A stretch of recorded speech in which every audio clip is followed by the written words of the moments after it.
All right. Hello, everybody. Happy Friday. This is Drew Allen, your Millennial Minister of Truth, coming to you live, as a matter of fact, if you're watching right now. So, breaking news just to start off the show. And if this is your first time tuning in, this is Drew, of course, your Millennial Minister of Truth. So, don't forget it. Look, the Supreme Court just handed Trump a major win, which limits the judge's ability to block birthright citizenship order nationwide. So, look, this order does not make a decision on birthright citizenship, which we'll get into another time. Obviously, the way birthright citizenship has been interpreted is ludicrous and absurd, anchor babies, etc. But what I love is to watch the left's reaction to all of this good news for America that's constitutional. So Amy Coney Barrett came through this time. I know we like to hate on her a lot, and for good reason. But Amy Coney Barrett wrote Ketanji Brown Jackson, who you might remember, she's not a biologist, so therefore she can't determine what makes a man, and a woman, a woman. Well, this person somehow landed on the Supreme Court, and she just got her ASS handed to her, and it's hilarious. But first, let's look at how the left interprets this news, right? So we've had a judicial coup on our hands, right? We've had judicial tyranny. So they talk about Donald Trump, no kings.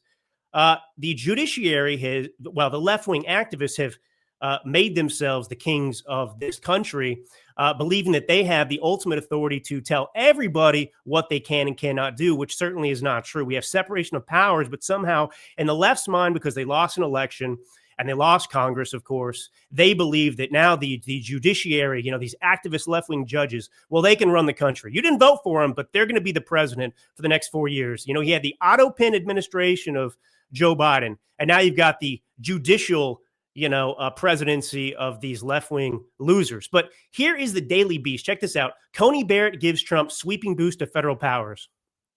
Sweeping boost to federal powers. The 6-3 ruling, and by so this was ideological, right? 6 so-called right-wing justices and the 3 libs activists. So the 6-3 ruling backs the president's claim that courts were overstepping their authority. So again, this doesn't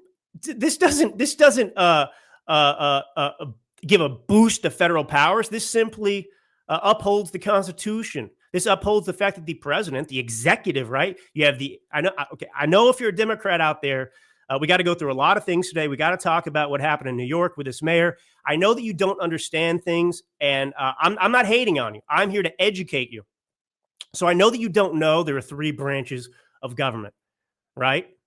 You don't understand that. You don't understand you have judges, you have Congress, and you have the executive. Now, I didn't say it exactly because I'm giving you a very, very low tutorial on this. But believe it or not, the executive branch, the president, is a separate but equal branch of government. So anyway, that's going on. Just a couple things. I want to read this to you so you understand what's going on, because this is big news. Don't let the left tell you this isn't huge, because we just ended basically the left's strategy, probably even before Donald Trump won the election, because they knew they were going to get shellacked. Their strategy was to employ activist judges to stop his agenda. All right. And that's what they've been doing. So every time Trump does anything, you have one activist judge, some district court judge, who says, nope, you can't do it, which is absurd. So this is going to put an end to that. Now, let me just give you some pull quotes from this decision, the majority decision. We will not dwell on, listen to this.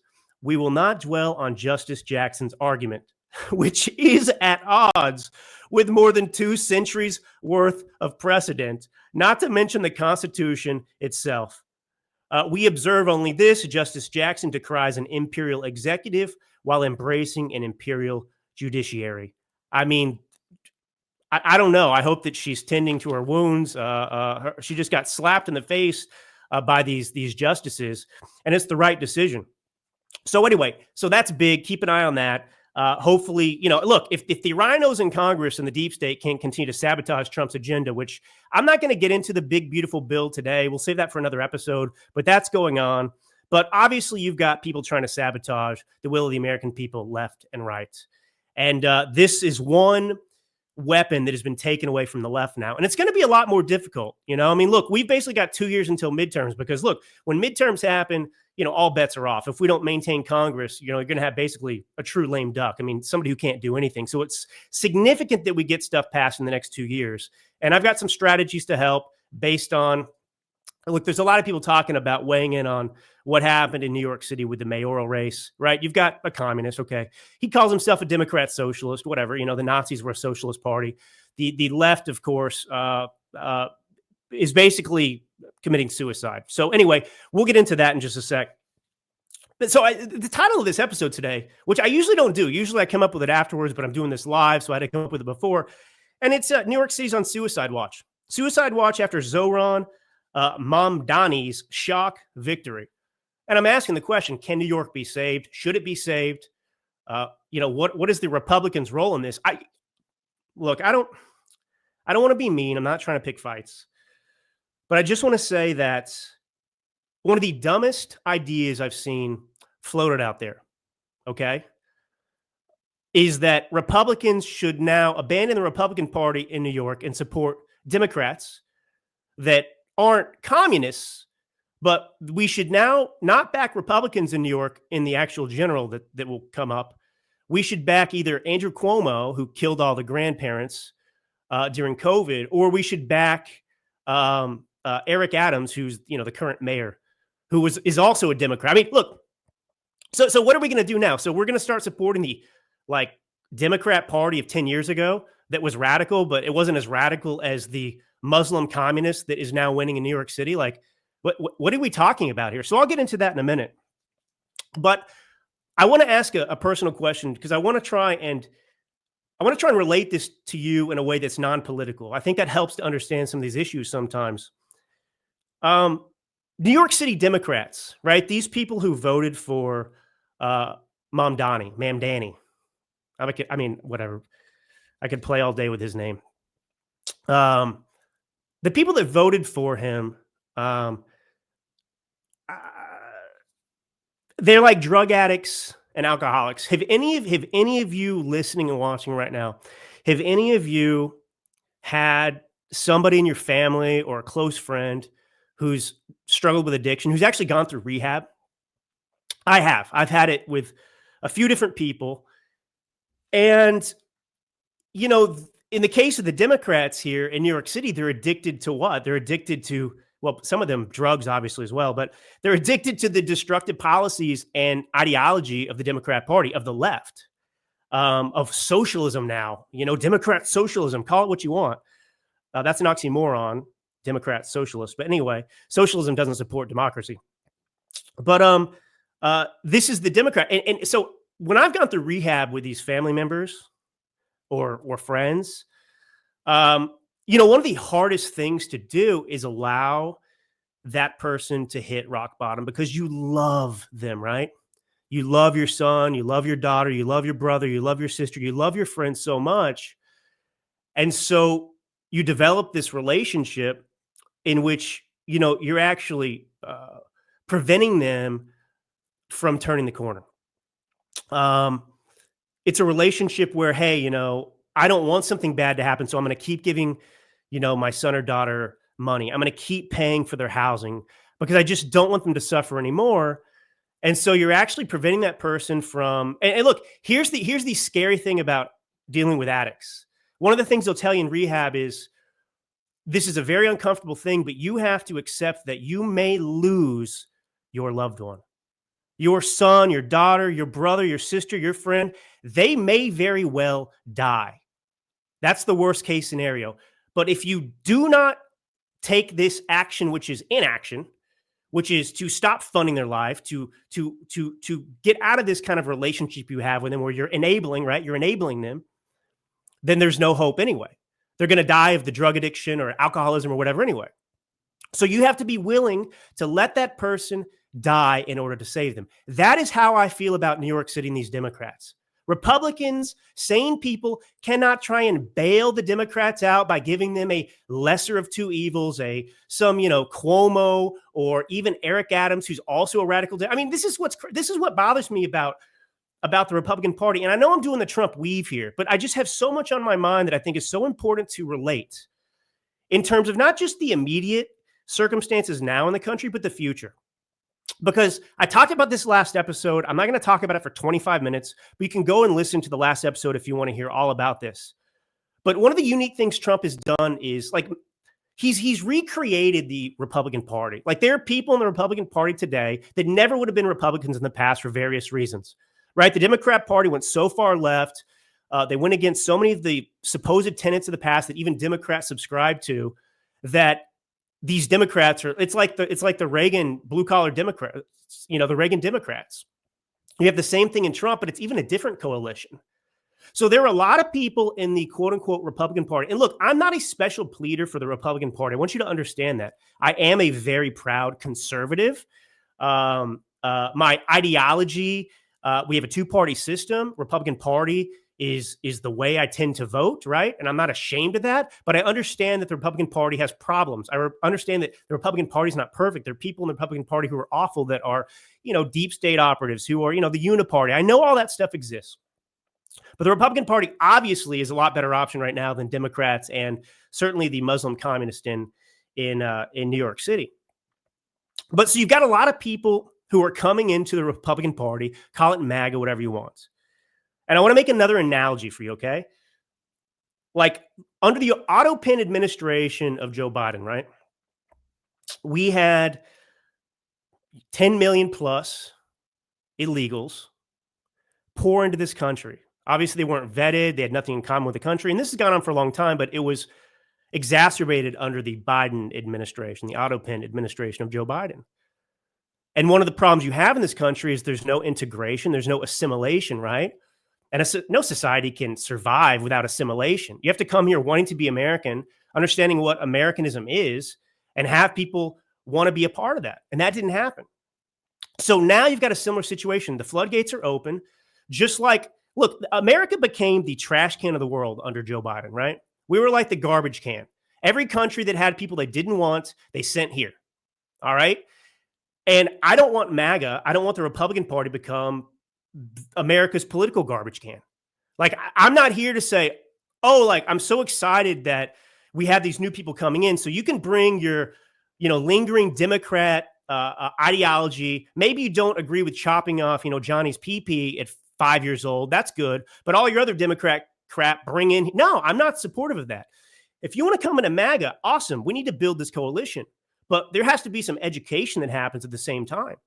Like, I'm not here to make the Republican Party or MAGA or conservatism, which I've spent much of my life fighting for in this country. Many of you have spent your lives fighting for in this country, whether it's cultural or economic or whatever.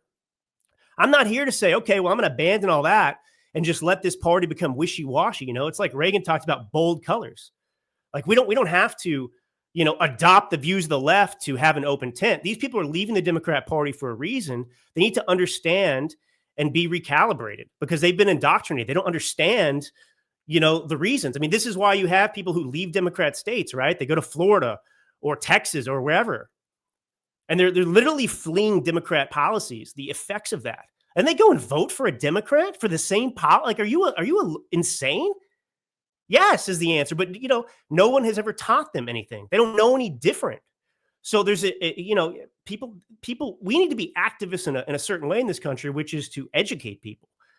There are many people who we need to save this country, and in a very, not a demeaning way. They just haven't been on the path as long as you have, and so it's your job. It's like if not all of you are Christian, that's fine. But if you're a person of faith, I happen to be Christian. If you've been a Christian for a long time and you've studied the Bible and you've spent your life in the church, real church, not woke church, fake church, you get people that come into the church who are new to understanding God, understanding the Bible. They're curious, they believe, but they're coming from a world where they don't really know what Christianity is about. They don't know what the tenets of the Bible really are. These people could come in and be like, yeah, Jesus supported trans because, in the Bible, Jesus said, love is love is love and you can do anything you want. No, Jesus said, basically like, the only way to heaven's through me. I mean, there's, anyway, this isn't a sermon. I just like to try and use analogies when I can. All right. So anyway, let's talk about Zohran Mamdani a little bit. Mamdani. You know who this guy reminds me of, by the way? He reminds me of Barack Obama. Did anybody think like, they have PTSD when they see this guy who's 33, who's never had a real job in his life, who came obviously from, I'm going to get in trouble. You can't say this, Drew. Look, I'm not saying Obama, this guy, Mamdani, he's from Uganda. He's from Africa, East Africa. And he was born there. And the left, they've already admitted it, right? This guy got his citizenship. He's a dual citizen, which we should do away with. You can't be a dual citizen. It's like you can't have two husbands and two wives, It's retarded. Oh, I can't say that word either. Sorry. People are offended. But this guy, he came over, I think, when he was 7 years old, when he was young. But it's like literally Barack Obama 2.0 in the sense that you've got a guy whose parents are radicals. One of this guy's parents, Zohran Mamdani, I think it was his mom, was a teacher at Columbia University, right? Columbia, which turned out Barack Obama, wonderful place, wonderful university, Columbia University. And his dad was something else, but this guy's been raised a radical, and it's just astonishing. Before I get into his politics, one of the things that drives me crazy is the non-existence of expectations, or what am I trying to say here?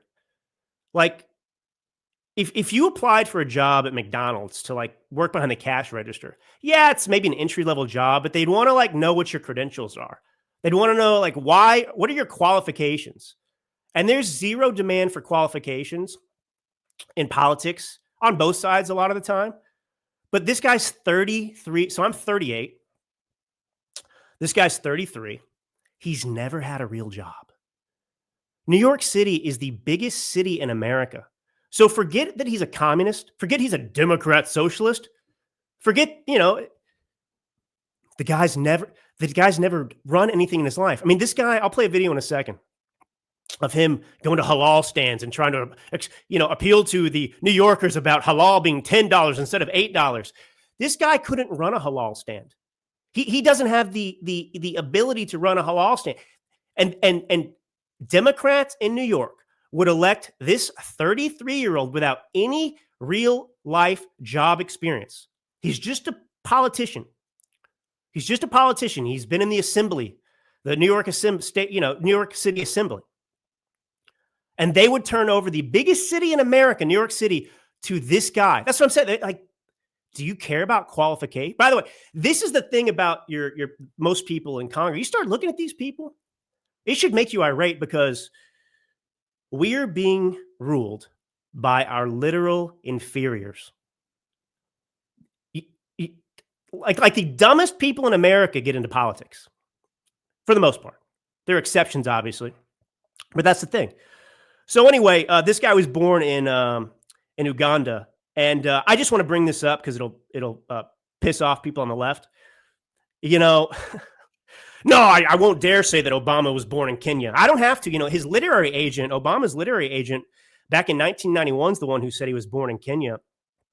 I don't think I actually included the photo, but his literary agent said, Barack Obama, they're promoting his book, born in Kenya, raised in Indonesia, and whatever. But anyway, so I wonder now if the Democrats will try and backtrack on Zohran Mamdani. Will they try to convince us that he wasn't born in Uganda now somehow? Will they create some new birth certificate for Zohran Mamdani? All right, let's just kind of move around here. I'm going to play this clip, this halal video. I don't want to play. It's a minute 32 seconds. I'll play a little bit of it. You'll get the point, because I just want to expose what an idiot this guy is. New York is suffering from a crisis, and it's called halalflation. Today, we're going to get to the bottom of this. How much does a plate of halal cost right now from this truck? $10. $10. Chicken over rice, lamb over rice, $10. $10? Yeah. When you're a street vendor, you have to pay for the food, the plates. How much do you have to pay for your permit? Before it was 22K. 17,000. How much does a license cost if you get it from the city? I think 400. And who are you paying? The permit owner. You're not paying the city. No. You pay the permit owner $22,000 just so you can sell this food. Yes. And who is this? A random guy. Have you ever applied for a permit? Yeah, I'm applied and no come anything. It's long wait. Number 3,800 something. And After 2 years, you're number 3,800. yes. These are the 4 bills that are sitting in the city council right now, which would give these vendors their own permits and make your halal more affordable. But Eric Adams hasn't said a single word about them. So I'm just going to quit there. So first off, this guy's a big government guy. He thinks government's the solution to all your problems. Now, the problem in New York, I mean, he's missing the point. I mean, first off, can you imagine, like, I mean, I live in Napa Valley. I can't find like a cup of water for $10, you know? So he's going to street vendors like, oh, New Yorkers' biggest problem is that their halal on the street is $10 when it could be $8. So this guy's out there saying, you know, look, well, it's because of the he starts out, it's the plates, you got to pay for the food. Wow, rocket science, you know, there's costs that businesses incur. But anyway, he picks the halal people. And, you know, what's amazing about this is he's actually talking about free market principles. Like the cost of halal is going to be a reflection of the costs incurred by the businesses. And this guy is not a business-friendly person. His socialism is going to destroy businesses in New York City, but he's there using the halal stand as some example of how he's going to save. And notice there's nothing really specific there. It's just this kind of generic gobbledygook. You know, halal could be $8. I mean, imagine running. This is your platform. All the problems in New York City with crime, with everything else. And this guy's anti-police. He's pro cut off Johnny's PP at 4 years old. He wants to spend taxpayer money on, you know, child genital mutilation, all these different issues. But here he is going around making a video like he's man on the street. You know, hey, I'll make your halal $8 instead of $10. Okay, great. Amazing. But, you know, he's got a smile. And I've seen people out there on the left saying, you know, this guy, you know what his qualification is? He's got a great smile. This guy's got a great. By the way, how's my smile? I did my hair today. Drew Allen. I'm going to run for office because I have a great smile. Pearly whites. But that's the kind of qualification these people have. They're looking for. Oh, he smiled. You know, Stalin, if you look at pictures of Stalin and Hitler, you know, they smiled sometimes too. I guess that makes them amazing candidates for genocide. But anyway, I'll come right back to him in a minute. I got other stuff I'm going to get into, I promise, but there's more fun to have. I mean, look, we got to take advantage of this. I'm not going to talk about this guy for a while because everything that needs to be said about this guy is going to be said today, and I'll leave it there. So I'm going to enjoy taking my time talking about the Muslim communist. But first, ever wonder why your brain feels foggy? Even when you're eating clean and exercising, it might not be burnout. It could be parasites. My wife's been talking to me, by the way, all about parasites. My mother-in-law is doing this clean eating thing because parasites are apparently in all of our bodies. And you go do the deep dive and it does freak you out. But anyway, groundbreaking research from Dr. Alan McDonald revealed a direct link between chronic parasitic infections and neurological diseases like multiple sclerosis. Parasites can cause an inflammation, nerve damage, and long-term cognitive decline. More reason to do a full body cleanse at least once a year. The wellness company, who you've heard me talk about before, has a solution for you. Ivermectin plus mebendazole, the gold standard parasite solution, now combined in one cleanse combo designed to eliminate harmful invaders and support your immune system naturally. Medical grade. It's not some trendy herbal gimmick. Fill out a quick intake form. This is typically what you do with wellness company, and get a 3-month supply shipped straight to your door. Maha is officially here, and the wellness company is making hard to get medications digitally accessible so you can live your best life. Head to dailyclout.health and use code dailyclout to save $60 off, plus free shipping on all orders. All right. So cleanse your body today. That's dailyclout.health. Use code dailyclout to save $60. All right. So anyway, so this is the Obama thing. This guy, it's like he comes out of nowhere. He's 33. He has no actual experience. And now he's like the media's God's gift to everyone, right? God's gift to everyone. It's a curious thing. Now, New Yorkers should absolutely be terrified of this guy. Now, like I said, we don't have to worry about this guy running for president because he's wasn't born here. Like Obama. I mean, I can't say that. Sorry. I didn't say it. His literary agent did. But anyway, he comes out of nowhere and suddenly he's forced on the citizens of New York. And look, New York has a stupid, wonky way of electing people running these primaries. They do ranked choice voting. Are you familiar with this, ranked choice voting? So let me just describe it this way. Ranked choice is like, you rank your top 5 candidates. You vote for all of them. And you pick your favorite, second favorite, third favorite, fourth. So, right? So you pick your first. Now, imagine you're doing this with ice cream. Let's just make it simple. You got 3 flavors. You got chocolate, you got vanilla, you got strawberry. Let's say 10 people are voting on their favorite ice cream that everyone's going to have to eat.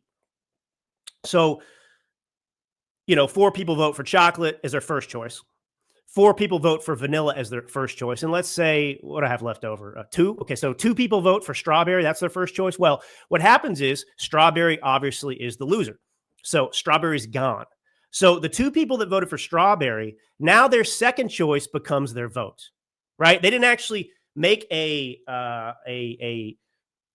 decision. I like this person, but this is how the system works.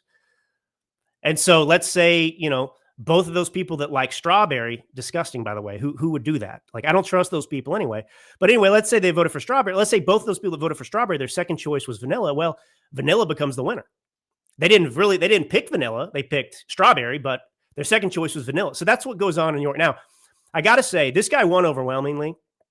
They have not tallied to my knowledge, they have not tallied yet the, second choice, the ranked choice. This is just initial. So he won off of people's first vote anyway. And it was over 400,000 votes. It was a significant uptick over the last primary with Eric Adams. Over 100,000 more votes for Mamdani. I didn't print the sheet out from me, unfortunately, but you can look it up. The only thing that's relevant here, well, there are a couple things there are a few things that are relevant here, I guess. But it's look, I'm a fat guy. I'm a realist, the millennial minister of truth, right? So just because I don't like something, I don't change the reality, to fit what I wish was true. New York City has a problem, and people have talked about immigration. They're right and they're wrong. Immigration is not the reason that Mamdani won. All right. I mean, to be honest, for the last 20 years, foreign-born residents of New York, it's been pretty steady. It's over 30%, I think it is, of the pop. It's a lot of people. But the problem is there's no assimilation, right? That's the issue. And New York's always been a Democrat state. I mean, if you go and look at who's won mayoral races in New York City, you had Rudy Giuliani, and then you had Bloomberg, who wasn't really a Republican, but he ran as a Republican. So he would, so you had a little spot there, Giuliani. But other than that, I mean, look at it, it's like pretty much solid Democrats who've won there. And so, this is look, New York City. Let me say this about New York. I love New York City. So when I start to explain my point to you about, sorry, Matt Gaetz, but him and Vish Burra, whatever, I think they're out there saying, we need to get behind Cuomo, or like, no, you guys are wrong.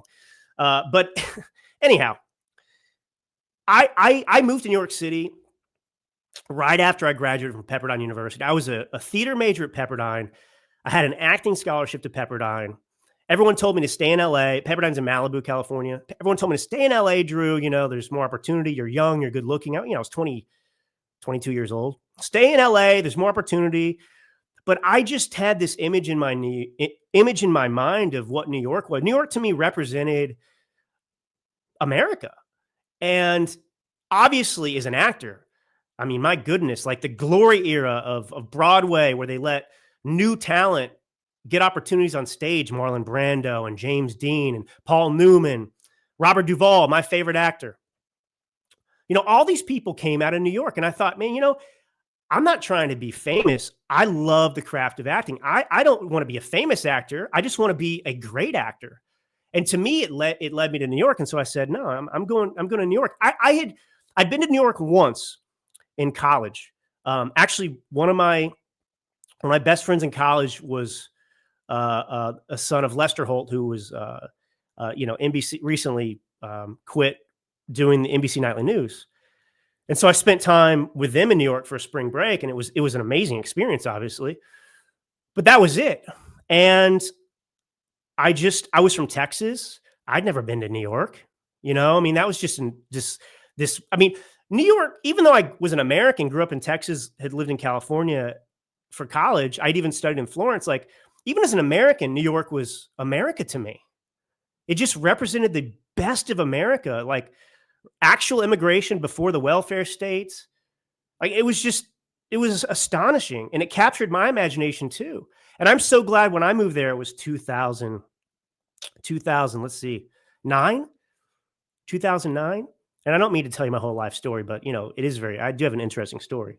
But anyway, I lived in New York about a year, and then I got this crazy opportunity to move to Milan, and I worked for Marc Jacobs, and I opened and managed the first retail store in Italy. And so anyways, it was wild. But I really did enjoy my time in New York. It was hard, but it was inspiring. And it was starting to change back then too, because it was the era of Barack Obama, right? He'd been elected. He was talking about socialized medicine. He was using all his political capital back then to pass the Affordable Care Act. And remember, Barack Obama ran on hope and change. And I always hated the word hope because I felt like it was antithetical to American determinism. Hope is like you just leave your fate to somebody else. It's like hope is the acceptance of your crappy circumstance. I mean, you might hope. It's like nothing's in your control when you just believe hope all the time. Now, it's if you say, "Oh, I hope I can wake up at 5 a.m." Hope? What do you need to hope for? Set your alarm and get your butt out of bed at 5. Like what hope is there to get up at 5? Just do it. And so that's what I felt was happening in America with hope was, hey, this isn't who we are. This isn't who Americans are. This isn't who I am. I don't believe in accepting our circumstances. I believe in American exceptionalism, which is the opposite of this hope and change crap.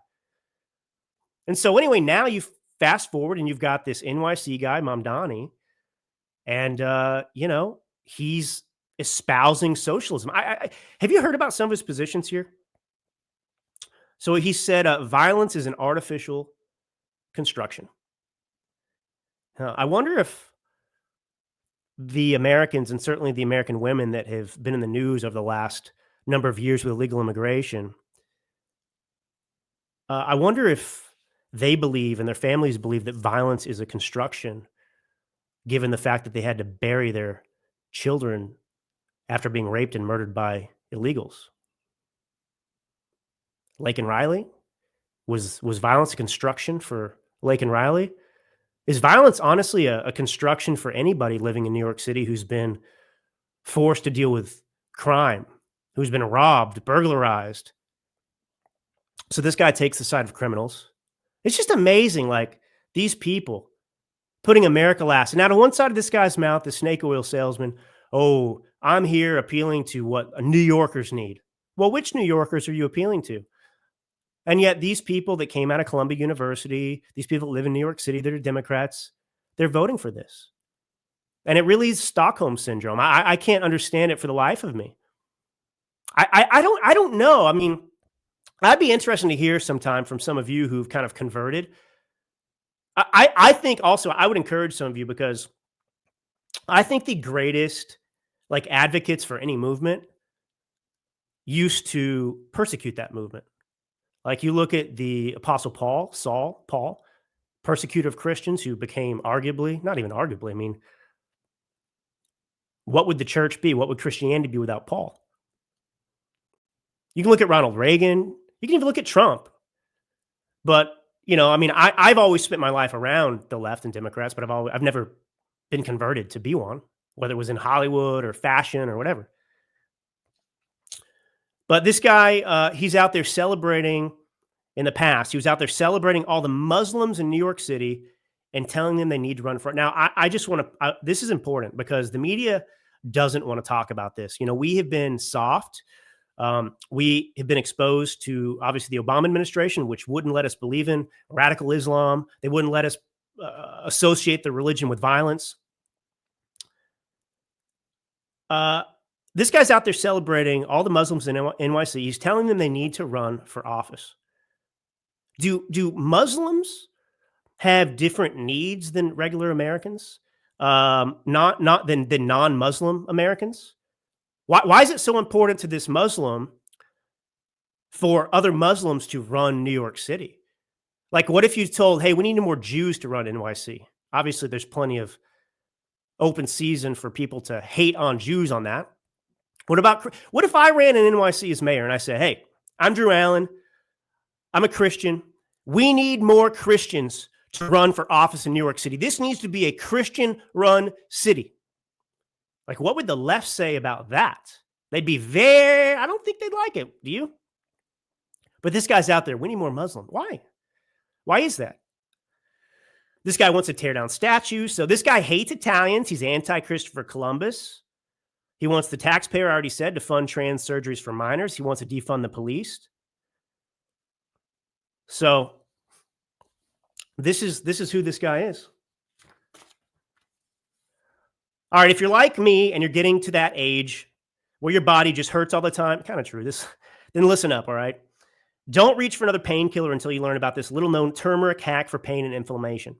You've probably already heard about turmeric being used to fight inflammation and joint pain, but here's the thing. Not all turmeric is created equal. Regular turmeric powder in your pantry might help a little, but a leading pain doctor from Connecticut discovered a special turmeric extract that is 200 times more powerful than what you'd find in standard turmeric. And when he shared this turmeric hack with his patients, the results were shocking. This turmeric extract attacks pain at the source, turning it off like a light switch so that pain not only goes away, but it stays away. Dr. Josh, the brains behind it all, he's spent over 20 years helping hundreds of thousands of Americans finally break free from constant aches and stiffness. Say goodbye to the expensive surgeries, to the pain injections. Again, you can't take any old turmeric. So if you want to learn about Dr. Josh's turmeric hack and the exact method for how to use it in your daily routine, just go to goldenrevive.com/dailyclout. The link will be below the video. Just click it, start your journey towards a pain-free, healthier life. All right. So anyway, we got the halal stuff. I'm going to move on in a second. I want to get to Trump and NATO. I want to get to the Swedish women's team getting their butts kicked by the 14-year-old boys because, women and men are exactly the same. And I really want to get into Natasha Bertrand at CNN, who unbelievably, just proves that CNN's just a propaganda machine. And I have a clip, none other than Jake Tapper, the disgrace himself, right? Wow. I didn't know that Joe Biden was mentally incapacitated for 4 years. How did I miss this? I'm going to write a book about all the people that covered it up, including me. So we'll get to him in a minute. I got the Daddy's Home White House video to play. So there's a lot to get into in the next, look, we're doing this live. I'm not going to go for 2 hours. I could go a little longer, but, than the 50 minutes here. But anyway, I just want to play some clips of Mamdani here. Here he is with Jen Psaki. You're running on issues that are very relevant to people in New York City, the cost of housing, free busing. Some have projected, that this is the type of platform that would work in other parts of the country. I mean, you're a proud democratic socialist. Do you think that is a platform that would work for other candidates running in other parts of the country? Absolutely. I think ultimately this is a campaign about inequality. And you don't. Let's just stop it there. Typical Marxist claptrap. This is about inequality. I'm going to comment on it, but I got one other clip I want to play. I think this is it. It ties into this. Listen to this. For me, when you ask what does it mean to be a democratic socialist, for me it means to be fighting for a society in which dignity is guaranteed to each and every member of this place. And I believe that the state should play a critical role in the distribution of that dignity. And the state should play a critical role in the distribution of that dignity. What is another word for dignity? It's your rights. This guy is so dangerous. Our rights are unalienable. Now, I get it. This guy's a Marxist, Democrat socialist, the rebranding of it, right? From Uganda. He is not simpatico with American values and ideals. This guy is here for one reason, that is to destroy America, to destroy New York City, to change America into the failed tyrannies that still exist all around the world, and that, of course, have also joined the ash heap of history. Our rights don't come from you, Muslim commie. They come from our Creator, from God. They are unalienable rights. They are not for the government to give and take away. This is how we got the COVID crap. People believe their rights were divvied out by the government. Oh, in the name of public health, you can't leave your house. You can't go surfing. You can't go out on the beach. You can't go for a walk. You can't go to work. You got to wear a mask. And people bought it. And what was happening throughout the COVID pandemic? It was the distribution of our rights. You can have these rights today. You can't have them tomorrow. Maybe we'll give them to you in 3 months, maybe 6 months, depending on where you live. So this is what this guy is talking about. So this guy wants to squash freedom. And I just want to be very crystal clear about what socialism is, because the young folk that are now getting older, oh yeah, capitalism's evil. He knocks on capitalism too. Capitalism's evil. Socialism's good. Socialism is the root, the economic backbone of both fascism and communism. Socialism is a tyrannical ideology. So, it's his job, the inexperienced commie from Uganda who's never run a halal stand before, he's going to tell you what's fair and what's not. He's going to decide who the winners and losers are. He's going to tell you that you're too successful. And of course, all socialism, all the Democrat Party's built on is victimhood. And this is what you're going to see pressed. Now, look, I say go for it. The Republicans do not need to back Cuomo. They do not need to back Eric Adams. You're not going to save New York City by continuing to look. Think about this. What were we saying about Cuomo during COVID? He was destroying New York City. He killed Granny, which was true. This guy was a sleazeball and a hack. Eric Adams, same thing. This guy was a disaster. And he had a little bit of common sense. He's a police guy, sort of. Okay, the illegal immigration's kind of like messing up the city. I'm starting to step on poop out here when I leave the mayor's residence. Like I'm in San Francisco, and I don't like that. So I think we need to just be careful here, because I'm looking at the budget. People are telling me we don't have money. Common sense stuff. But that doesn't make this person somebody that should lead MAGA. He's not Trump. He's not brilliant. And look, we got to keep our standards raised in the Republican Party, on the right, in MAGA, whatever you want to call yourself these days. We are going through a political metamorphosis in this country that I don't know. It's one of the biggest in our history. I mean, we're talking on a scale that is like the early days, like when Lincoln became the first Republican candidate, when you were dealing with all these different parties, 3, 4, 5, 6 different parties. That's what's happening right now. Now, we can't see the future, but it's happening right now. And there are a couple ways this can go. Like right now, as it stands, we know that so on a national level, right? This message, socialism, this Democrat socialist, the AOCs, they can't win a national election. They can't win a national election. Look at Gavin Newsom. I can't stand Gavin Newsom. He's a fraud. He speaks out of both sides of his mouth. I live in California. I live in Napa Valley. But Gavin Newsom occasionally lets you know he gets it. He's doing the podcast, interviewing Charlie Kirk and these people, trying to appear like he's open-minded. He's not so leftist. He occasionally comes out and we'll give a nod. Like, we know the transgender issue is absurd. The majority of the American people do not support it. We know a majority of the American people, as a matter of fact, support deportations too. So he'll come out every now and then and say, oh, yeah, I mean, no, I don't support that. We got to talk about that. That's crazy. And this guy's doing the opposite. Now, New York City, to my point, talking about I love New York. New York does not represent America anymore. It's exactly what America, it's like a canary in the coal mine. It's a warning. All these liberal Democrat-run cities are warnings. But these national elections, people aren't voting for these people. So you want to like throw the Republican Party and that movement away in New York and support Democrats? So now we're just going to support Democrats to try and slow down the deterioration of New York City? No. Let Democrats sort out their problems. Best case scenario, you end up with a Democrat Party that's viable, and I don't love this either, but I'm just saying that's viable, that has some sanity to it, that we can, stomach. Because if you're, I just think we're on the precipice of the annihilation of the Democrat Party, and that's what I'm here for and devoted to for the next, my life, I guess. But if Trump has a successful presidency, you're going to see the Democrat Party just really destroyed. And I'm not interested in a temporary 4-year victory where we got to fight. We got to be activists our whole life, because that's why we're in this mess. People were asleep at the wheel.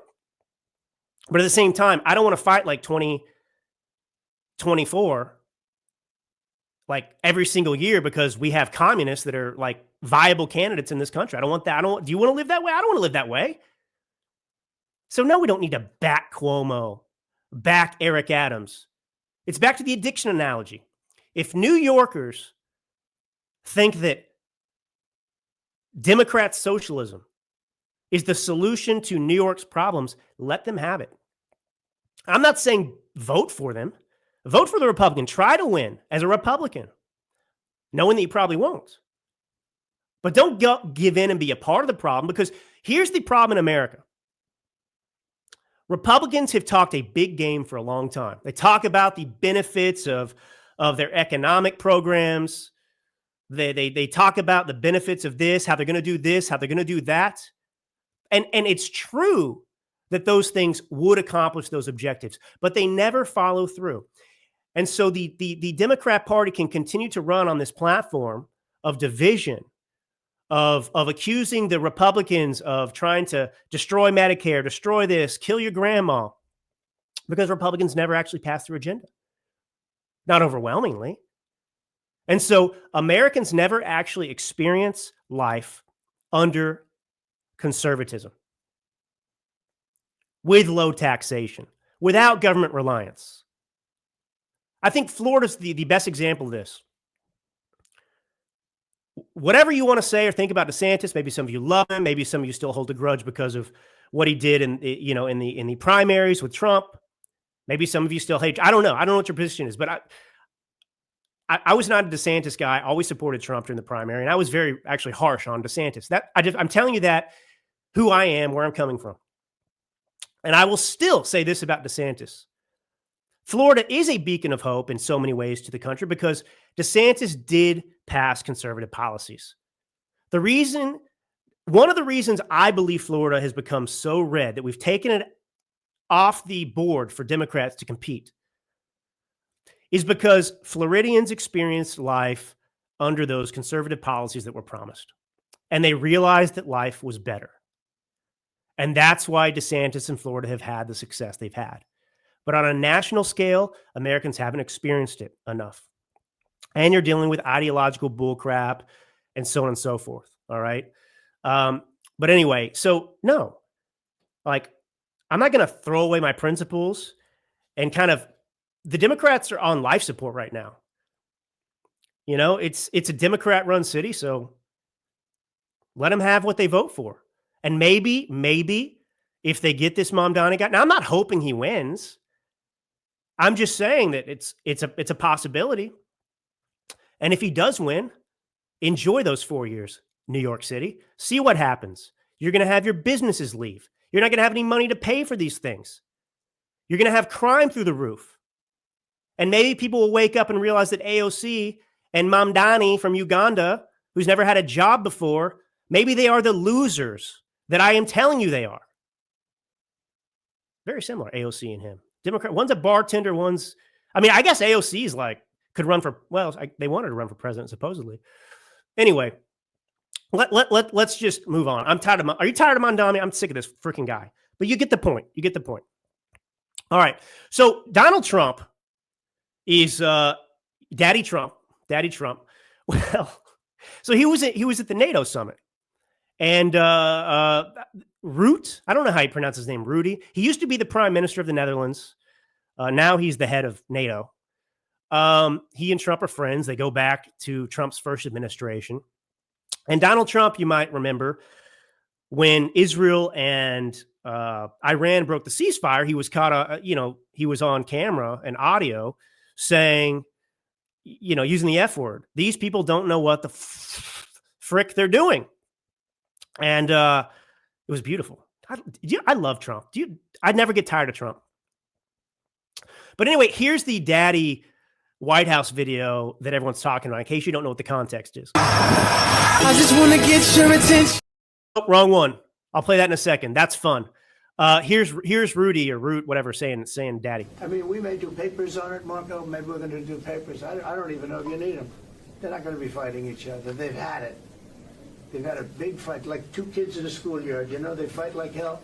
You can't stop them. Let them fight for about 2-3 minutes. Then it's easy to stop them. And then Daddy has to sometimes do strong language. You have to use strong language. Every once in a while, you have to use a certain word. So, I mean, it's fun. It's hilarious. It's not that exaggerated. I think people out of context are not seeing that video think that, this guy's like obsessed with Trump, Daddy Trump, like kissing his, that's not what was going on. He's describing, breaking up two kids. And he's saying, yeah, sometimes daddy's got to use strong language because Donald Trump, initiated the analogy of, fatherhood, daddy, this kind of spirit. And Trump really is that, to be honest. A lot of people, still have a little bit of lingering TDS, even on the right, I think, but Trump's a special guy and we're lucky to have him. And he is kind of like that father figure. And it's just amazing to think about Joe Biden and what we had to experience for 4 years. And this guy's of a similar age. And it's just impressive. It's just impressive. Even if you hate Trump, I mean, the guy's just built different. It's inspiring to me. I mean, I'm 38. I got 2 kids. One's a little over 2. We're trying to do potty training right now. The other one's 5 months old. And I'm like, and I'm doing a lot to stay energetic. I've been back in the gym and I'm feeling good. And that's something that's important to me, health and vitality. And this guy eats cheeseburgers and I'm like, what am I doing wrong? This guy seems like he's got more energy than me. And I'm 38. But anyway, so, okay, let's talk about the treason that took place. So Donald Trump is saying that, we sent in our bombers and we strategically bombed Iran, their nuclear facility specifically. By the way, I'm looking out my window of my studio here and I'm looking for nukes. I mean, is World War III happening somewhere? I mean, or did I miss it? Because I was assured by, I'm sorry to do this, I don't hate you, but look, man, you got to get called out by somebody. I'm tired of this game. Like, well, I'm not walking on eggshells. I don't hate anybody because I have to, but you had the whole InfoWars crew. Obviously, you had Candace Owens, Ian Carroll, these people out there telling us World War III is going to happen if we do this. Boots are going to be on the ground. At what point do you stop listening to people whose predictions never, ever come true? Like, I'm not perfect. Certainly I'm not perfect, but I take my job seriously. I mean, I'm serious about, obviously it's an opinion show. You're not going to agree with me all the time. That's not my point. My point isn't to force you to agree with me. I don't care. It's here to create dialogue. It's here to give you the facts and obviously to weigh in and give you my opinion. But, I just don't understand, like, these people that you see, they have this rigid ideology, which for them, it is anti-Jew, anti-Israel, maybe some of you think that way. I don't know. But the point is they have this myopic view of what the world is in their mind. And so anything that doesn't confirm that, it's like lost. It doesn't change anything. I mean, so anyway, World War III didn't happen. So anyway, we had these bombers go in and it was a huge success.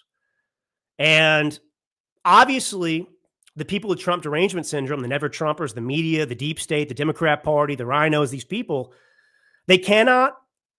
Here's the rule that the left lives by. It is to condemn everything that Trump does, no matter what. This is the point of view of the left. They have to oppose Trump because he's Trump. So even if he does something objectively amazing, they have to oppose it. In this case, they had to invent some bullcrap in order to oppose it, in order to try and attack it. So every president, Secretary of State Hillary Clinton, Barack Obama, everyone has agreed Iran can't have nukes. All of these people are on record saying multiple times that they would carry out this very type of strike if they had to in order to prevent Iran from getting nukes. And Trump, here's the thing. Trump does all the things the Democrats also say is not possible. Middle East peace. Oh, you can't do that. And he did it, with the Abraham Accords last time. Barack Obama, this is the new normal, except, 1% GDP, growth for the rest of your life. Donald Trump's like, F that. Let's try and get 4%, 5%. Let's go. Let's roll. And then he does it. I mean, this guy, this is what I mean. He does have the American spirit in this sense because he's just an optimist. He's just going to get stuff done. He doesn't abide by these rules and limitations that are self-imposed by stupid politicians and Marxists. So anyway, we carry out the strike. World War III didn't happen. Boots are not on the ground. It was necessary. The Middle East was happy. Nobody likes Iran in the Middle East. Everyone's happy about it, whether they want to admit it openly or not. So it's objectively good. We didn't go and bomb Tehran. Civilians aren't all lying dead in Iran. It was a strategic strike. So rather than say, okay, I'll give Trump this one, the world's a safer place without these nukes. Well, you had Natasha Bertrand at CNN obtain leaked intel that was low confidence, which means it's a bunch of BS. It's not even true. So she leaks this, with just a nod, a slow confidence. So, this intel says that likely this wasn't successful. It wasn't set back years. It was set back, weeks or months or whatever. So she lied. Also leaked intel like this, that's classified information. I thought Democrats didn't they want to put Donald Trump in prison for having classified documents at his house? At Mar-a-Lago, didn't they raid Melania Trump's panty drawer looking for classified? Didn't they stage boxes trying to put him in prison over classified docs? And now suddenly the Democrats are like, "This is amazing! What a hero! What a patriot leaking this information to us." And Natasha Bertrand, just to refresh your memory, has zero credibility whatsoever. If CNN had any dignity, maybe they need to go to Zohran, Muslim communist in New York City as mayor. Maybe he can give them their dignity. Ask Zohran Mamdani for your dignity. He can give your dignity a lot, whatever. Allah will give you your dignity. Anyway, so, oh man. Okay, sometimes you have to laugh. So, anyway, point is, this person, Bertrand, is conveniently the same person who broke the 51 intelligence community, IC community members, say that the Hunter Biden laptop is Russian disinformation. So this is what she does. She is simply a vessel for the deep state. And like I said, if CNN had any dignity, any self-respect, they would distance themselves from her and condemn this. But they willingly did this on CNN because their job is to undermine President Trump and this country. So here's Jake Tapper. But here's the thing. Today, President Trump and his administration are going after shooting the messengers in an increasingly ugly way. They're calling journalists fake news for truth. Because you are fake news, Jake. These people, it's amazing how these people are always perpetual victims. They have lied to you about everything for, 12 years. More, but let's focus on the 12 since Trump came on the scene. And it's like Fauci. I am science. Jake Tapper, Natasha, we are journalists. No, you're not. You're propagandists. You don't deserve any respect. And that's why I love, you see the press conferences with Secretary of Defense Hegseth. As a matter of fact, I'm doing the weave. Let me play this because I want to make a point. Because you, and I mean specifically you, the press, specifically you, the press corps, because you cheer against Trump so hard. It's like in your DNA and in your blood to cheer against Trump. because you want him not to be successful so bad, you have to cheer against the efficacy of these strikes. You have to hope maybe they weren't effective. Maybe the way the Trump administration has represented them isn't true. So let's take half-truths, spun information, leaked information, and then spin it. Man, Pete was on fire at that press conference. And there were people that wanted to throw him overboard. Nah, I'm thankful for you, Pete. Salute, brother. All right, how are we feeling? We got like 10 more minutes in us. I'm feeling good. It's been an hour. People are still hanging with me. You know, we're not going to do this for 3 hours. It's a 3-hour show. You have to stay healthy and well at times like this. You know that I often have suffered from mobility issues, and now I don't. Part of my lifestyle is Native Path collagen. So Native Path's collagen formula is made with ingredients that are scientifically developed to increase bone mineral density, support tissue recovery, reduce wrinkles, enhance hair thickness, and strengthen nails. Who wouldn't want more collagen with all of these benefits? So right now, when you visit getnativepath.com/dailyclout, you can stock up on Native Path collagen for up to an incredible 45% off today, plus free shipping. Every order comes with a 365-day money-back guarantee. You can try it risk-free today. It is a single ingredient formula with no fillers, additives, or artificial sweeteners, and it's third-party tested for heavy metals, which makes sure that it is pure and safe. It's flavorless. You can add it to anything. I add it to my oatmeal. You can add it to coffee or smoothies. Its formula makes it more bioavailable, meaning it's absorbed more easily and mixes without clumping. And the best part is Native Path is offering amazing bundle deals, 3 or 6 packs at a fraction of the price of other brands. With over 4 million jars sold, 1 million happy customers, 8,000 5-star reviews, and a 365-day no-risk guarantee, Native Path is a trusted choice, and they offer an 800 number. You can ask any question. A real person is waiting to help. You can join a private Facebook community. I love these people. Share recipes, success stories. So that's getnativepath.com/dailyclout and start your experience of transformation today. All right. So you played that. Have y'all seen what the White House... look, you know, Barack Obama was like such a revolutionary candidate in the way that he utilized these newer forms of media back then. President Trump, his team is just killing it. He's killing it with the people that put this stuff out. So you heard the clip of the daddy thing. And so they just put out this video. If you haven't seen it, I'll play part of it. I just want to get your attention. Hey girl, I really want to be all up in your head. Yeah.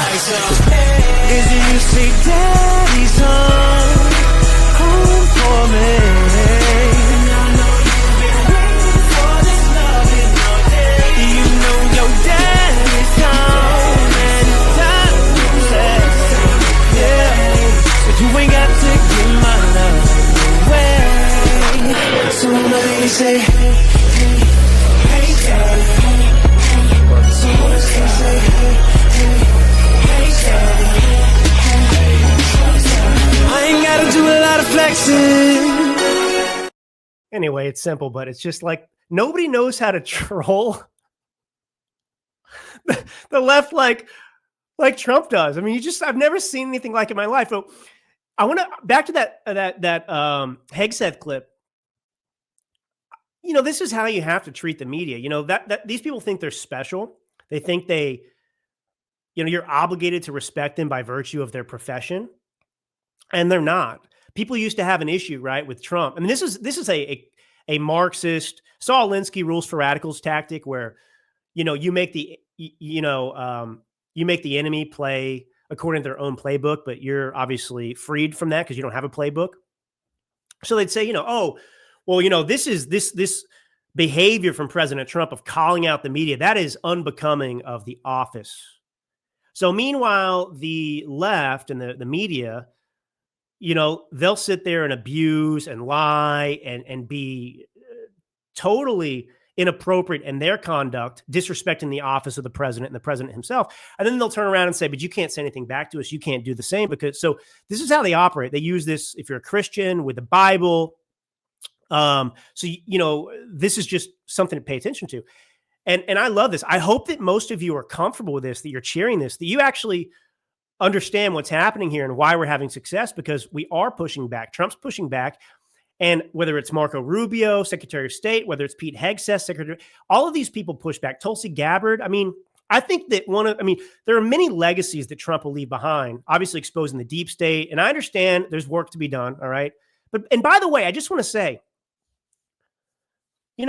be optimistic. Don't fall for this trap of just turning negative, turning against Trump in an instant all the time. It's okay to be critical of Trump. We have to, when those moments arise, but you've got to be realistic as well. One of the things I try to do, because I think there are probably new people listening, if you don't know my background, who am I? Who's Drew Allen?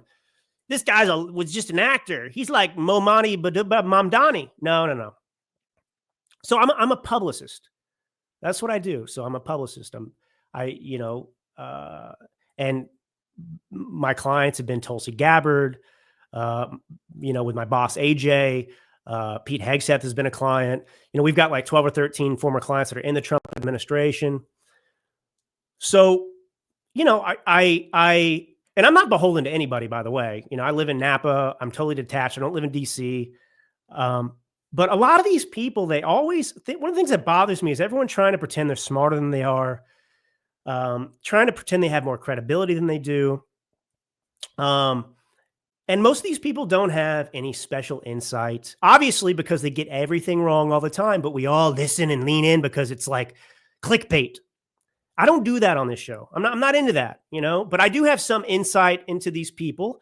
I do have an insight into DC and how it works without being in DC to be beholden to these people or feeling like I can't criticize. I stay outside enough so I can do it and be honest with you. And, I'll always give it to you straight about how DC works and some of the problems that are out there. But, Donald Trump is not going to solve all of this country's problems in 4 years. Okay. I hate to be the bearer of bad news, but I'm here to be, Captain Reality. It's just not going to happen. And, there are going to be some, you have to prioritize what you can do. I mean, I think that deportations have to be like numero uno priority, because if somehow we squander, the next election and Democrats get back in power and we didn't deport these people, where are we? They're going to push for amnesty again. This is the Achilles heel of the Democrat Party. It's these illegals that are here, by the way. If you can get rid of that, you will undo decades of damage. And I just want to mention this briefly, and then I want to finish with a Swedish soccer team. I think Sweden. One of the things that came to my attention over the last couple of years, which I'm ashamed to say I didn't realize earlier. Obviously, we have a census every 10 years that's conducted, and based on those numbers, the House of Representatives, right, in Congress, those seats are apportioned. They change, so people gain seats or lose seats based on population changes. Well, in a state like California, where I live, you have untold numbers of illegals. Yes, illegal. No human being is illegal. They're illegal. They shouldn't be here. The illegal aliens in California, the census in California includes people who are not citizens. So I want you to think about what this means. You're talking about 10, 20 seats. Like, think about how small our majority is right now in the House. It's minuscule. But part of the reason it's minuscule is because states like California that are Democrat powerhouses have more power than they should, more influence than they should, because they're counting illegals in the census. So those people aren't allowed to vote, but somehow they're being counted and they're represented in Congress. Do you see the huge problem here? This is the workaround. This is what Democrats brilliantly, I got to hand it to them, have managed to do. So they're winning even if these illegals don't vote. Because if you have a Democrat state like New York or California that's reliable, you don't need the illegals to vote necessarily to win. You have enough Democrats to do that, but your population and your apportionment in the House, gives you more power. So this is a huge problem. And, it's funny, the Democrats, who don't really understand much of anything about anything, unfortunately, like they always get the, 3/5 compromise wrong.